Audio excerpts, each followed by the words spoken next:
Well, some other teams have canceled their spring games. Should Oregon do it? Boy, I hope not.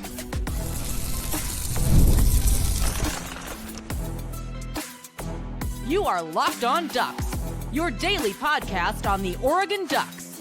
Part of the Locked On Podcast Network, your team every day.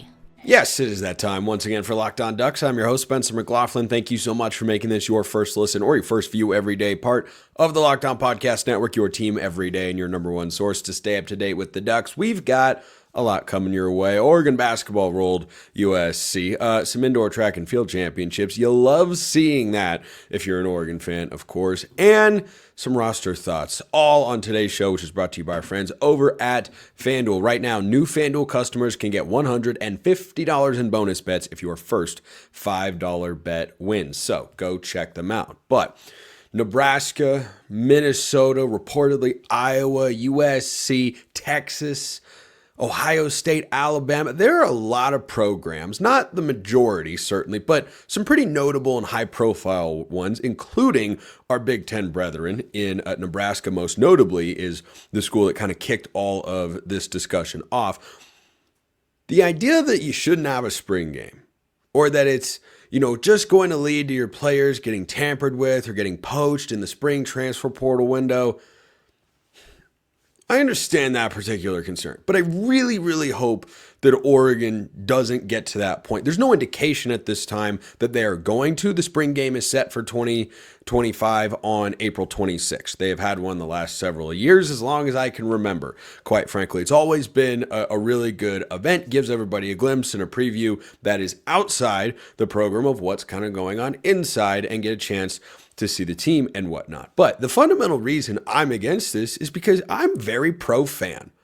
I'm more than I am pro-team or pro-coach or pro-player. I'm pro-fan. I don't think there are enough people out there that have any kind of platform that are pro-fan. I'm aggressively pro-fan. An Oregon spring game has always been well attended. Now, other programs like USC, for instance, if they feel like there are drawbacks, I don't know that that's as big of an event down there compared to what it is in Eugene, Oregon, or heck, even in Lincoln, Nebraska, where the Cornhuskers regularly come close to, or I think sell out their stadium for their spring game, and they always have. And that's a program that's been downtrodden for a very long time, and Matt Rhule is trying to get them back up towards the top of the Big Ten. And I do believe he can get them there because he's a really good coach.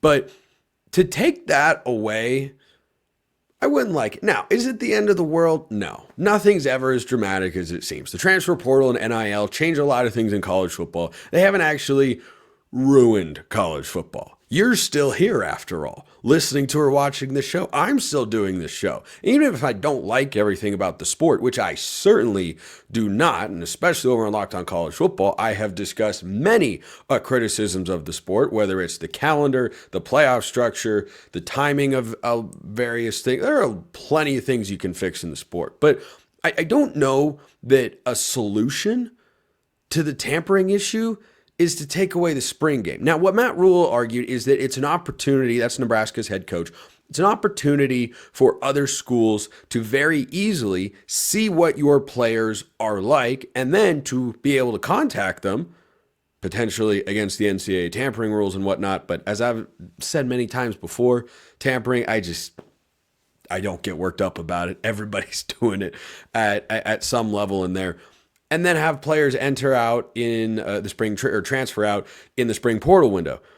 Well, for Oregon, I'd hate to see that for Oregon fans because the game is always well attended. I enjoy watching it on TV. And yes, there's a part of me selfishly that wants to have that game because it drives some, quality off-season content. But if they took it away, I'd figure something out.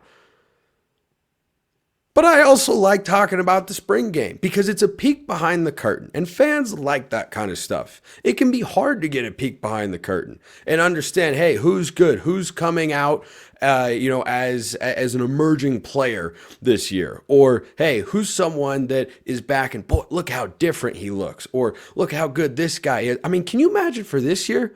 If fans just had no footage, video, glimpse, or anything of Dante Moore the year before he takes over the reins of the Oregon football program, I think that would stink for fans. Now, for Dan Lanning and the coaching staff, of course, they don't need the spring game. The spring game is for fans, but that's why I'm in favor of it, because I'm very pro-fan. But if you look at the spring game and say, well, the coaches want to see that opportunity in a game environment, they can do that at practice anytime they want. They get plenty of information. They know plenty of it. It's for the outside part of it. But I think it's a recruiting tool. I think it is good for fans. I think it is fun to talk about as well here on the show. I think the benefits of it far outweigh the negatives, because something that Lanning has talked about several times, understandably so, because it's a pretty unique feat to be able to say after 3 full seasons of coaching a major college football program, he's still not had a starting player transfer out. Plenty of players have transferred out. Some have gone on to make impacts. A lot of other guys have failed to find greener pastures. But to have had that record to this point, I don't think that changes the calculus for Dan Lanning at all. I don't think the first time, certainly however long Lanning will be Oregon's head coach, eventually it's reasonable to presume that at some point a starting player will transfer out. And of course, that will be discussed on the show. But that didn't happen in the first transfer portal cycle. It hasn't happened in any of the previous 5 or 4 before that, because you have the winter portal and then you have the spring portal window. Oregon's lost some players and there have been some surprises, but there still has not been that starting player where you're like, whoa, didn't really expect that. There have been unexpected ones, but Carson Beck was going to go to the NFL draft. Nope, he's going to go to Miami instead. Okay, that's Georgia. The reigning SEC champs, 2-time national champions since 2021. That program, with Kirby Smart still at the helm, lost their starting quarterback to the transfer portal. Alabama, reigning dynasty in the sport, lost their star freshman safety, Caleb Downs. He goes to Ohio State, helps them win a national championship. So I do think it should be, and it seems like it is with how many times I've seen him bring it up before, a point of pride for Dan Lanning to be able to say, hey, we've never lost a starter to the transfer portal. I don't think the spring game would be the deciding factor in whether or not that sort of record continues. So I hope that it continues along. This, by the way, was asked about in a mailbag question, which you can always get into. YouTube comments, Twitter, become a Locked On Ducks insider, all ways to make that happen. Judson said, hey, Spencer, this isn't an Oregon question. Well, I turned it into one because that's the nature of the show, but was just curious to see what you thought about other programs canceling their spring games. I know it's only a select few at the moment, but it seems to be the trend and the trajectory for spring games. Along with that, do you think this is something Oregon might do? I personally think it would be a big miss for recruiting weekend. I'm with you on the recruiting front. I think showing a spring game is more. I don't know that it would be a deciding factor. That might be a better question for Brian if I have him on the show later this week. But I think there are just far more beneficial elements that, are not game changing necessarily, but I don't think the drawbacks are game changing. I haven't seen the evidence that Oregon's players are routinely getting poached because they go out and have a good day in the spring game. Last year, Ben Roberts was a guy that I thought had a pretty solid spring game. He ended up hitting the transfer portal. Did that materially impact Oregon's roster? Was he going to be someone that flew up the depth chart in 2025 if he hadn't transferred out? Probably not, with Oregon's defensive line and how the rotations worked out. So I hope it continues. I understand why programs would have that concern, but I just look at Oregon's track record, and I don't think it's something they have to worry about right now. Other teams have cited different reasons. Texas said, well, we've been to the playoff semifinal the last couple of years. They're the only program in the country to accomplish that feat, by the way. And so we wanted to give guys time off. And I'm like, I don't know. That seems like a strange reason. Ohio State said, well, we had a late schedule, in January. It's like, it's January, have it in April. I don't know. They're all given weird reasons. I think it comes back to what Matt Rhule talked about at Nebraska, which is we don't want to showcase our players for an opportunity to have them get poached by another team. But I hope this continues. I have not seen anything serious to indicate that Oregon will not be having their spring game on April 26th. It appears to be a scheduled go. I hope that continues to be the case. But if you feel differently, you let me know in the comments below as always. So, Oregon retaining talent on the roster. They've been pretty good. Can they be even better? And if I had a time machine? First, this episode brought to you by Roy. Attention, Locked On Ducks fans. Ever wish you could directly support Oregon athletes and be a part of their journey? Now you can with Roy, the NIL app that puts fans in control. Before Roy, NIL deals were often handled behind closed doors, and fans like you didn't have a clear way to directly support the players that you love. Now, with Roy, you can make a real impact and feel closer to the athletes at Oregon. It's easy. With Roy, you get to choose the player you want to support, decide how much to contribute, and get exclusive content straight from the athletes that you back. The best part, if your player transfers, you get your money back, so it's a risk-free way to show your support and make your voice heard. Support your favorite players directly and help shape the future of Oregon's roster. Download the Roy app now from the App Store and start backing Oregon athletes the way they deserve, with transparency, trust, and real impact. This is the future of college sports. Join it now by downloading Roy and supporting your favorite players. I need second segment sips like I need to breathe. Can't do anything without it. It just can't be done. So, let's talk roster and time machine. Let's start with the time machine, shall we? So this question came from a Locked On Ducks insider, which means you get priority mailbag access. You get other perks as well. So you can click that link in the description below and give it a try. 14-day free trial. If you could go back in time to halftime of the Penn State game and snap your fingers like Thanos to make Oregon lose, knowing they would have had more favorable seeding in the playoffs, would you? 1,000%. I wouldn't even hesitate. This has been perhaps one of my biggest opinion reversals ever here on the show. I remember doing a segment on one of my shows leading up to the Big Ten title game because this was a big discussion point. Does Oregon want to win the game? Is it good? And I thought, yes, you do. You want to have the bye. You don't want to have a chance to get injured, do all those sorts of things. And look, there's still an advantage to having the bye with the injury component. But the rest versus rust debate is not something that I think has been fully settled in sports. I mean, you saw the Detroit Lions, even at home, lose to the Commanders this year. But the NFL playoffs are also much more logical. Remember earlier when I mentioned that I have a lot of critiques of college football, even though I still love it? Here's one of them. The calendar is completely wacko. It does not make logical sense. Nothing about it makes sense. You have free agency taking place while the season is ongoing and teams are making their push for a national championship. That doesn't make any sense. You're setting your roster, or what the NFL would call the draft, in the middle of the season. That doesn't make any sense. There's no logic to that.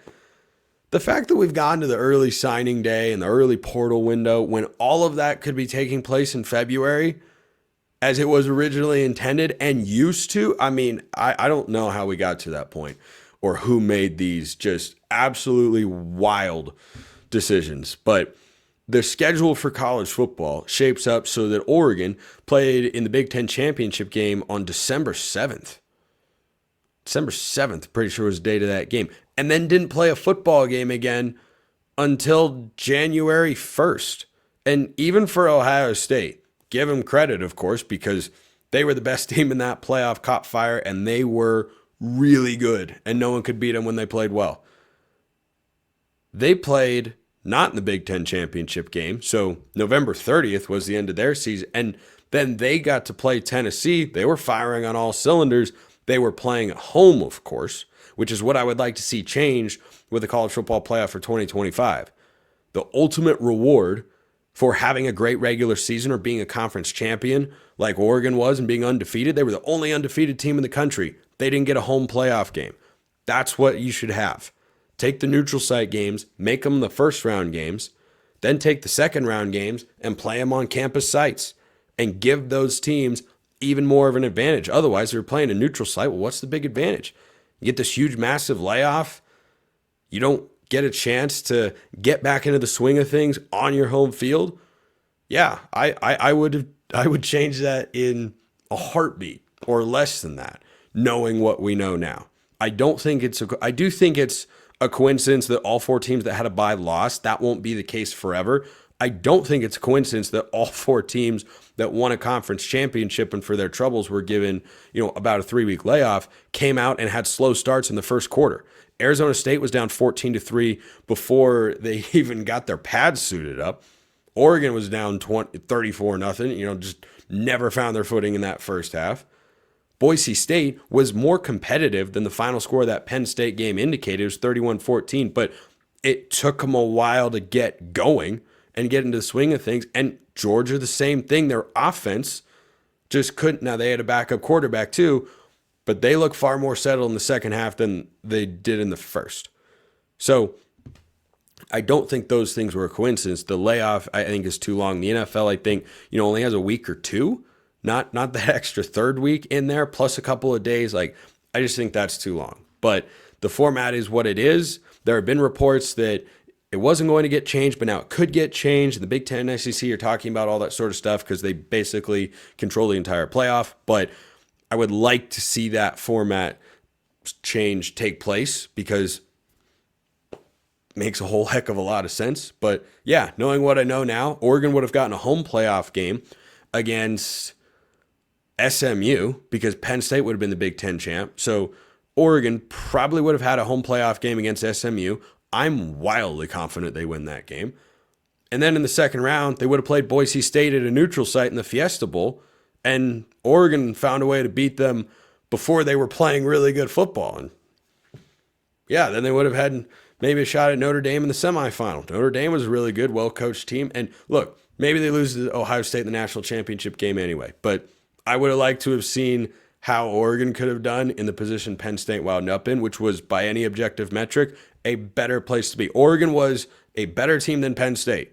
We saw that in the Big Ten championship game, and yet they didn't go as far in the playoff. Why? Bad luck of the draw, and that's not what it should be about. So here's another one from a Locked On Ducks insider. Hey, Spencer, please let me know if you think Oregon has done a good enough job to try to retain its juniors from going to the NFL. Well, I think a lot of this comes down to NIL. This is the counterpoint I always make when people are, crapping on NIL and it sucks and why the players just want money, all this sort of stuff. Okay, there are negative aspects to anything new that gets rolled out. But on the flip side of that coin is players come back. Bo Nix might not have come back for 2023 before NIL. A lot of Ohio State's roster, by the way, might not have come back. But this past year alone, yeah, Josh Connerly went to the draft. Derek Harmon went to the draft. You know why? They're about to be first-round picks. But all the other guys, the prior season, Oregon did retain, right? Jordan James went to the NFL draft, and, you're not going to keep every guy there. But this past season, you had Jeffrey Bassa come back for his senior year. You had Terrence Ferguson, who's been getting good grades at the combine, come back for his senior year. You had Jordan Birch come back for another season. Those were 3 huge pieces to what Oregon did this past year. So, yeah, I believe in what Ohio State did this past year. Take your NIL resources, allocate them towards getting key guys to come back. A name to watch for this going into 2026 is Mateo Uiagalelei. I suspect he will be like Harmon and Connerly. He'll play himself into being a first-round pick. Really hard to get those guys to stay, no matter what your NIL situation is. But to answer your question, yeah, I'd give him an 8.4 out of 10. Pretty darn great so far. If they got Mateo to come back, I'd be over the moon. That guy would have like 12 sacks as a senior in college. Hey, he might have 12 sacks next year. He had 10.5 this past year. Led the Big Ten. So, yeah, that guy's career is working out pretty darn well so far. Oregon basketball is so funny. It's great. It's great. For those of you that missed this game, I have so many thoughts on a beatdown of USC, and it always feels good to beat the Trojans. First, this episode brought to you by FanDuel. When the game tips off, the NBA action, it's just getting started. And there's no better place to get in on it than FanDuel, America's #1 sportsbook. With FanDuel, you can place live bets throughout the game. So even if you miss the opening tip-off or want to bet on a fourth quarter comeback, you can stay in the action. And if you're looking for a bigger payout, you can even combine your bets into a same game parlay. Plus, if you want to bet anything Oregon related, guess what? You can do that for football or the impending college basketball tournaments Oregon's going to play. And right now, new FanDuel customers can get $150 in bonus bets if your first $5 bet wins. I just wanted to pause and let that sit in for a moment. Just visit FanDuel.com to join today. That's FanDuel.com for your shot at $150 in bonus bets. Make every moment more with FanDuel, the official sports betting partner of the NBA. All right, so Oregon's so back, red hot. Extend Dana, get rid of the fire Dana comments. Those aren't popping up on my timeline anymore. But that's because Oregon's won 5 straight games after losing 5 straight games. Legitimate question that I want some thoughts and feedback on. If you knew when Oregon was 16-3, they were about to go 5-5 in their next 10, would you have felt better about it if they had split them up or gotten on a heater after an ice cold streak, as is the case right now? I don't know that I know the answer to that, because this 5-game win streak is great. But maybe it depends on who you would have beaten if you'd split the 5-5. But Oregon beat USC 82-61. This was a game, by the way, that with about 4 minutes gone in the first half was looking like an upset special for the Trojans, because they were up 15-4. And Oregon won the game by 21 points. For those of you that do math at home, that's a 32-point turnaround in the ball game. Oregon did it at both ends of the floor. They dominated USC really in the final 5-6 minutes of the game. You know, for the most part, you know, they got off to the slow start, but then they stabilized things, had a lead at the half. Then they just kind of kept USC, not at a full stiff arm's length, but, you know, they were able to keep them at bay. And they just kind of kept fighting them off, and you were waiting for the run, and then the run showed up. This has been a very classic Dana Altman Oregon basketball formula in the last several years. You don't have a great start on offense. You figure it out, and by the end of the game, you look up and go, wait, they won by 15-20? Like, think back to the Sweet 16 run with Peyton Pritchard when they lost to Virginia, who went on to win the national championship. They beat 2 teams that year. One of them was Wisconsin, now our fellow Big Ten member. Not used to that yet. Then they beat UC Irvine in the second round, who had upset Kansas State, the 4 seed. So they beat a 5, then they beat a 13. In both of those games, it was close, it was competitive, it was close, it was competitive. Oregon had a small lead. Offense was struggling. Hey, look, Oregon won by like 20. How about that? This is what that game felt like. So Keyshawn Bartholomew led the way with 20 points. He'd hit a cold streak. He's heated back up. This Oregon offense, I talked about this during the 5-game losing skid, and it's played itself out as Oregon has now won 5 games in a row. And they don't have a hugely impressive track record of wins outside of Wisconsin, which is, of course, game-changing. I'll talk about that more in just a moment. But that win was massively impactful. The other ones were against teams you should win, but hey, there's something to be said for beating the teams that you should, and Oregon did that here comfortably. Early in the season, this would have been stressful, and you're sweating down the last moment. No, Oregon just cruised to this one, so that was a nice thing to see. But Keyshawn Bartholomew is the instant offense that Oregon, frankly, was missing a year ago. The more I watch him, and I had this thought early in the year, but, you know, a game like Saturdays against the Trojans was just emblematic of, you know, what I've come to realize about Keyshawn Bartholomew.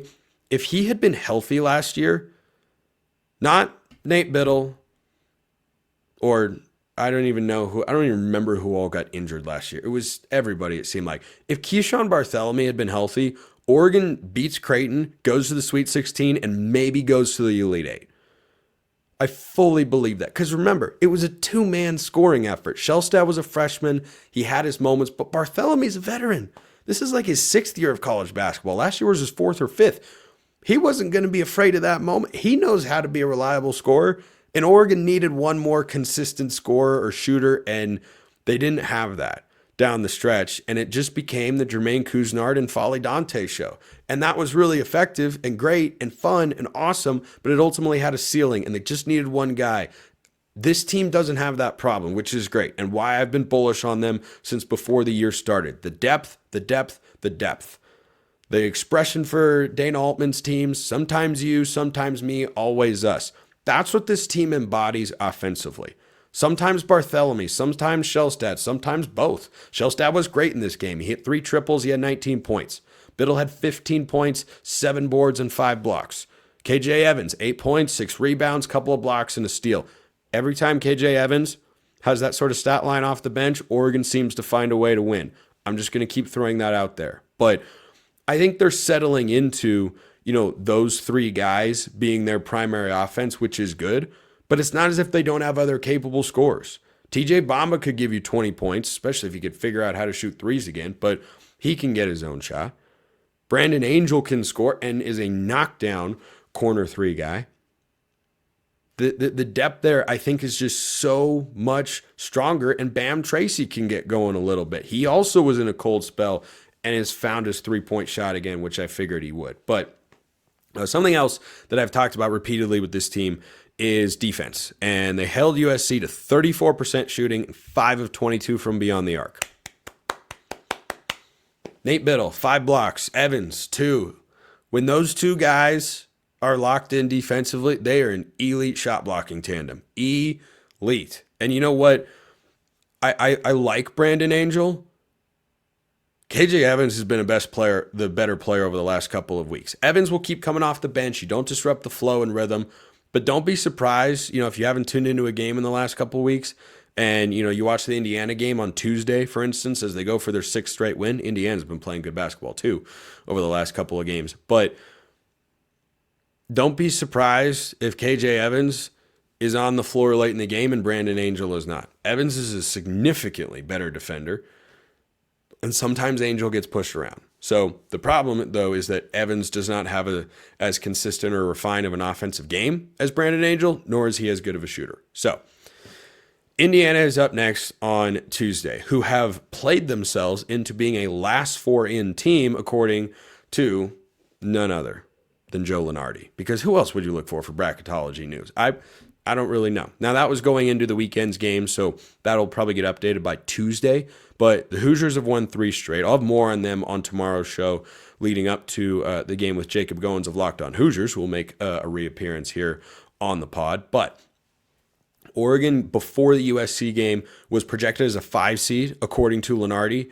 And I don't think that USC's moving the needle there.